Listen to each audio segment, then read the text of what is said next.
Hello and welcome to Raju Notes channel, your pit stop for weekly current affairs updates.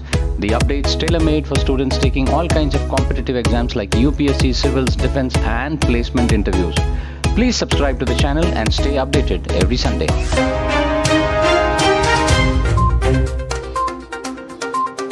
NASA is all set to make an attempt to deflect an asteroid via double asteroid redirection test, also called as DART, on September 26th.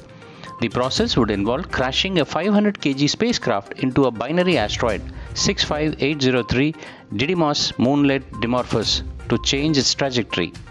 Launched in November 2021, DART will deflect an asteroid by using kinetic impact. The DART is designed to smash a spacecraft into a smaller member of the binary asteroid system. It's a part of NASA's larger planetary defense strategy to save Earth in case of an asteroid posing threat to Earth. As per the report, DART will arrive at the Didymos in September and will crash into Dimorphos at about 15,000 miles per hour. However, the asteroid system is not a threat to our planet. Launched in November 2021, NASA's DART mission is the first ever space probe to demonstrate asteroid deflection by kinetic impactor. It will strike the asteroid at a speed of nearly 24,000 km per hour, with the aim to slow down the asteroid slightly and change its course in another direction.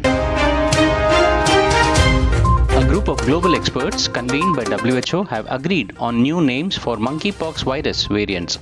As part of ongoing efforts to align the names of monkeypox disease, virus and variants or clades with current best practices, the experts agreed to name the clades using Roman numerals. The monkeypox virus was named upon first discovery in 1958 before current best practices in naming diseases and viruses were adopted.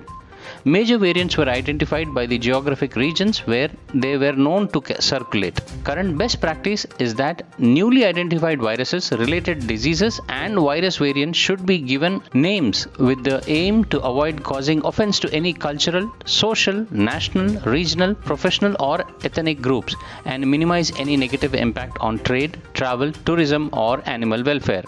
The former Congo Basin clade was being renamed as clade number 1. The former West African clade will be clade number 2 and the subclades will be clade 2A and clade 2B. Taking a U-turn from its original stand, the Sri Lankan government on Saturday granted docking permissions to the Chinese surveillance ship despite India's concerns over it being used to spy on military installations.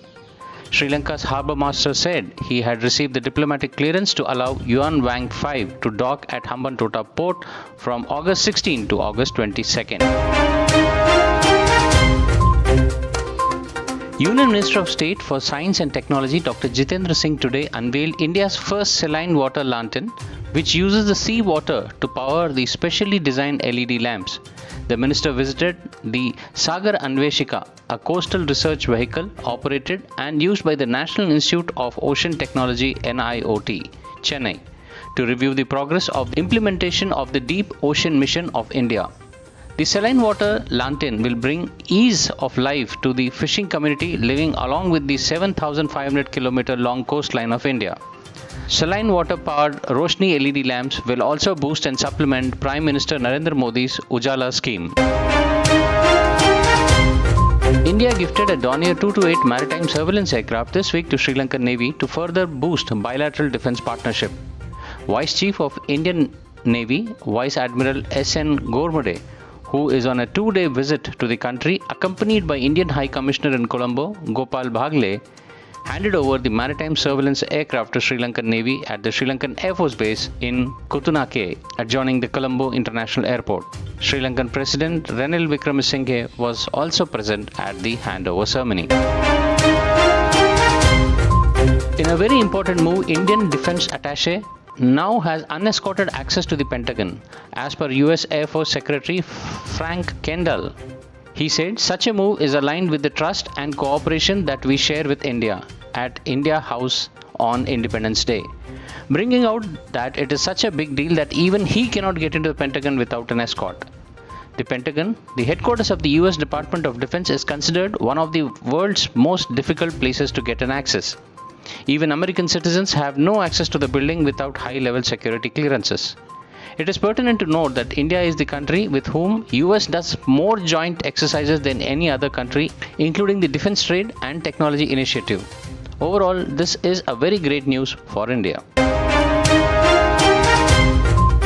Russia's space agency on Monday unveiled for the first time a physical model of what planned new Russian-built space station will look like, suggesting Moscow is serious about abandoning the ISS International Space Station and going it alone. Russia's space agency Roscosmos presented a model of the planned space station dubbed as ROS by Russian state media on Monday at Army 2022, a military-industrial exhibition outside Moscow.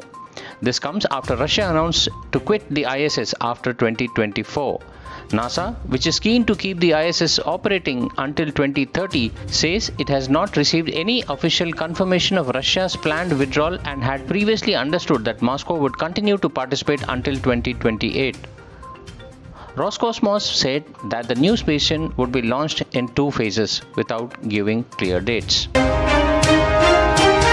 Israel and Turkey will restore full diplomatic relations and dispatch ambassadors for the first time in years, the latest step in months for reconciliation between the two countries, the Israeli Prime Minister office said on Wednesday. The two countries, once friendly, had more than a decade-long falling out, but earlier this year, Israel and Turkey began on a process of reapproachment. The countries withdrew their respective ambassadors in 2010 after Israeli forces stormed a Gaza-bound flotilla carrying humanitarian aid for Palestinians that broke Israeli blockade. The incident resulted in death of 9 Turkish activists. Following an attempt at mending ties, Turkey recalled its ambassador in 2018 after the United States moved its embassy in Israel to Jerusalem. Turkey, beset by economic troubles, has been trying to end its international isolation by normalizing ties with several countries in the Middle East, including Egypt, UAE, and Saudi Arabia. Russian President Vladimir Putin has reviewed the Soviet-era award of Mother Heroine as the country grapples with demographic crisis. Putin has been on record saying that people who have large families are more patriotic and will feel more connected to the mother Russia. It comes as Russia reported its highest number of daily coronavirus cases since March this year, while estimates of how many soldiers have died in Ukraine are nearly 50,000. The title will be bestowed on women who bears and raises 10 or more children. The qualifying mothers will be awarded a one-time payment of 1 million rupees, approximately around $16,000, as soon as their 10th living child turns 1 year. Hindustan Aeronautical Limited (HAL) signed a memorandum of understanding for establishing an office in Kuala Lumpur, Malaysia.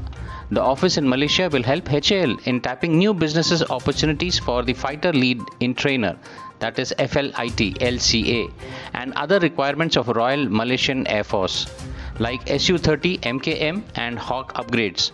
It will reinforce the commitment of India in supporting the Malaysian Defence Forces and the industry for sustainable aerospace and defence landscapes in Malaysia. Further, being one of the largest producers of Russian-origin Su-30 aircraft, HAL has capabilities to extend the required support to Royal Malaysian Air Force for Sukhoi 30 MKM fleet, which is facing low serviceability issues due to the ongoing Russia-Ukraine crisis. HAL can also support the Royal Malaysian Air Force for upgrading their Hawk fleet as well as the other HAL platforms like HTT-40, DO-228, Advanced Light Helicopter, Advanced Combat Light Helicopter, etc. These are some of the aircrafts that have potential to be included in the RMAF in future. An Indian Air Force contingent is participating in Exercise Pitch Black 2022 in Australia, being held from August 19 to 8 September in Darwin. This is biennial, multinational exercise hosted by Royal Australian Air Force. It will focus on large force employment warfare. The last edition was conducted in 2018. The 2020 edition of the exercise was cancelled due to COVID pandemic. This year's exercise will see participation of over 100 aircrafts and 2,500 military personnel from various air forces.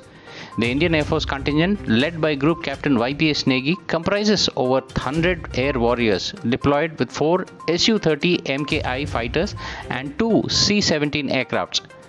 They will undertake multi-domain air combat mission in a complex environment and will exchange best practices with the participating air forces.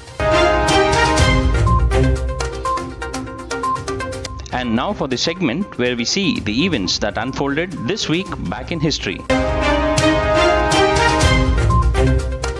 August 13, 1923, Mustafa Kemal Atatürk becomes Turkey president. On this day, 99 years ago, Mustafa Kemal Atatürk became the president of Turkey. Atatürk played a key role in Turkish War of Independence and fought off European armies that had occupied Turkey after World War I. In 1923, the Turkey became a secular republic with Atatürk as its president. Under his leadership, the role of Islam in public life shrank drastically. European-style law codes came into being and the caliphate was abolished. Today, he appears on Turkish banknotes and postage stamps. August 14, 1947, Pakistan is born.